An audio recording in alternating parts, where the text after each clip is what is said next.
All right, boys and girls and boys, adventure seekers, let's dive in to Chapter 7. Young Indiana Jones in the Circle of Death. Let's set the mood, shall we?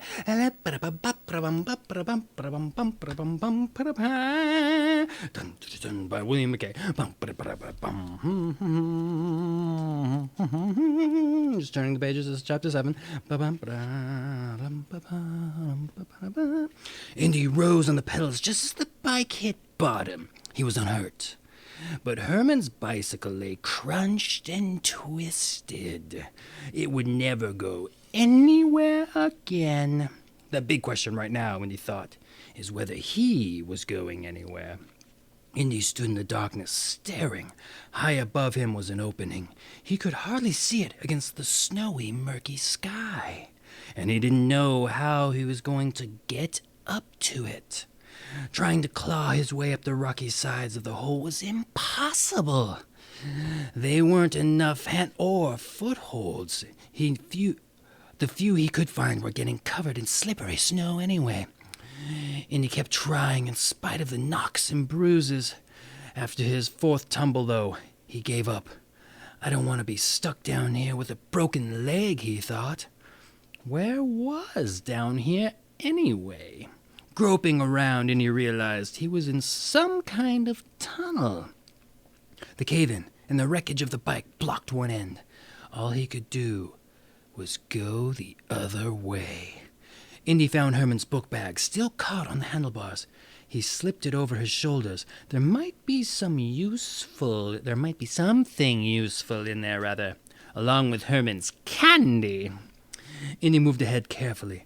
The ground slanted downward into a hill.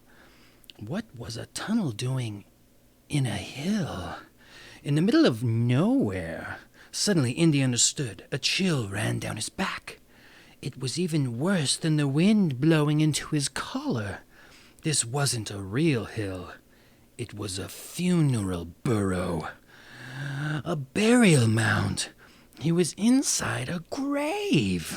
Somewhere close by was the body of a leader or warrior buried hundreds, maybe thousands of years ago. Indy almost had to laugh. The Pengraves were visiting a barrow tonight. The warrior's mound, and Indiana Jones was under one. He felt his way along the twists and turns of the tunnel. The wind died down as he traveled further from the opening. Indy dug into Herman's bag. Sure enough, there was a box of matches. He struck one and stared.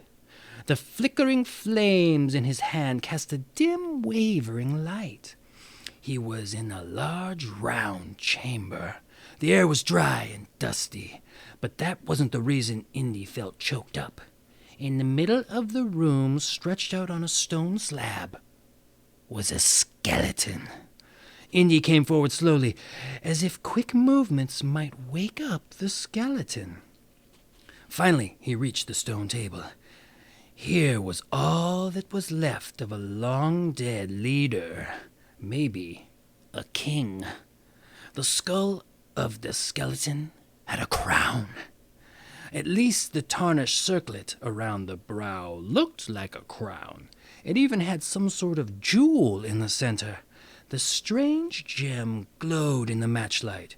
Green, red, blue, yellow. Indy stared at it. Then he yelped as the match burned onto his fingers. The light went out, but the jewel kept glowing, its colors flashing faster, hypnotically. Indy could see it even though the rest of the room was pitch dark. Moving almost as if they didn't belong to him, his hands reached for the crown. Until the moment he touched it, he had no idea what to do next. Then he found himself slipping it on.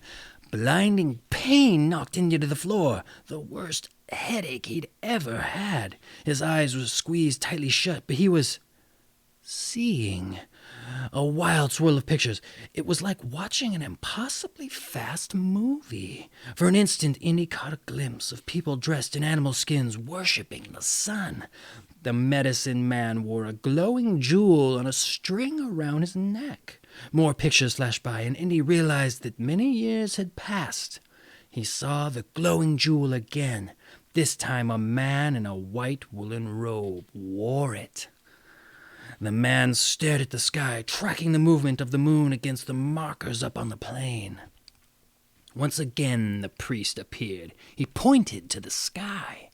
The sun suddenly went dark. It was an eclipse. The people went wild with fear, then stood in awe as their priest seemingly brought the sun back. Years passed like eye blinks. A circle of stones rose on the open plain. Indy saw men shaping them, but not with tools, with smaller hunks of stone. Chip by painful chip, boulders turned into blocks. Hundreds, sometimes thousands of men dragged huge stone boulders across the countryside, and always one leader wore the glowing gem. Slowly, Indy saw the structure he knew as Stonehenge come together. But this was no ruin. This was a proud and shining new temple. Its stones gleamed in the sunlight. All the giant trilithons were standing, looming over the altar stone at the center. Some of the things Indy saw were horrible. There were sacrifices of animals and people. The high priest with the glowing stone in his crown had strange powers. He made flames appear magically. As the builders struggled to move the stone slab, he merely touched it. Suddenly the stone moved, light as a feather. More scenes flashed by. The temple became very old. The leaders became weaker. New people came with iron swords, and the last high priest died, taking his magic with him. Indy saw the burial. The priest in his white woolen robe was laid on a stone table in a long stone house. His crown was on his head. The stone of many colors glowed and died. The people heaped dirt and stones over the grave, building a hill.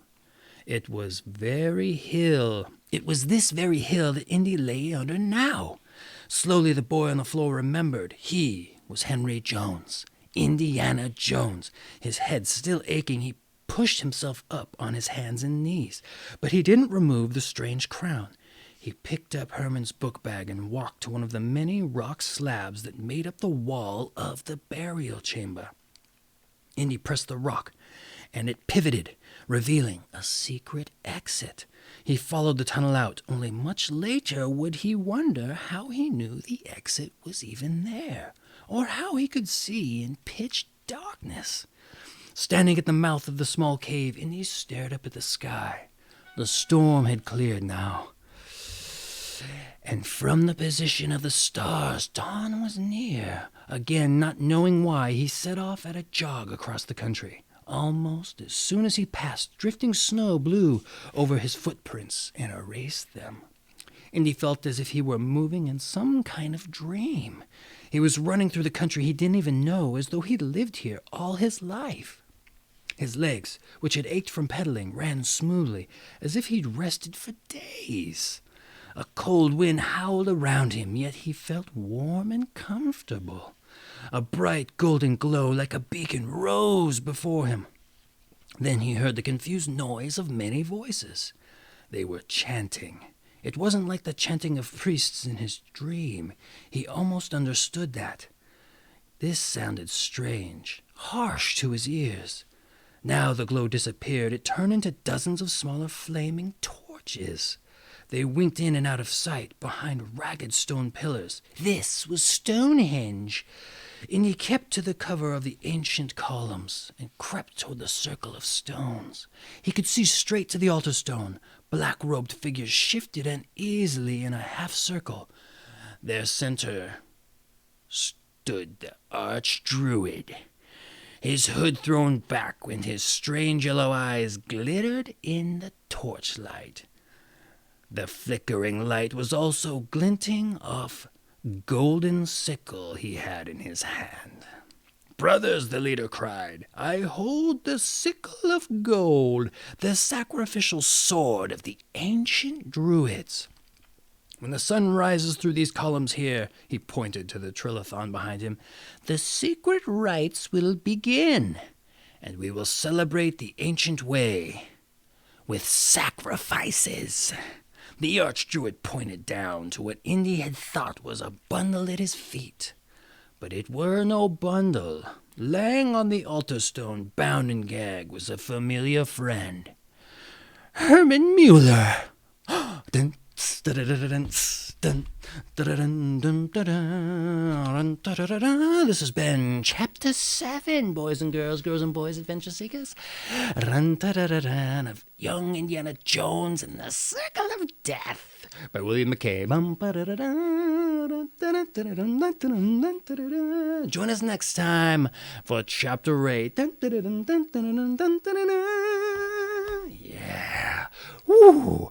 Will Herman find himself in another sticky predicament?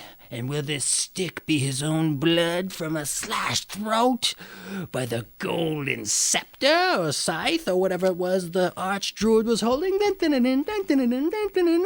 Who's to say? I haven't read that far ahead yet. Unless someone else has read the book, who's to say then? They probably don't remember because it's from the 90s.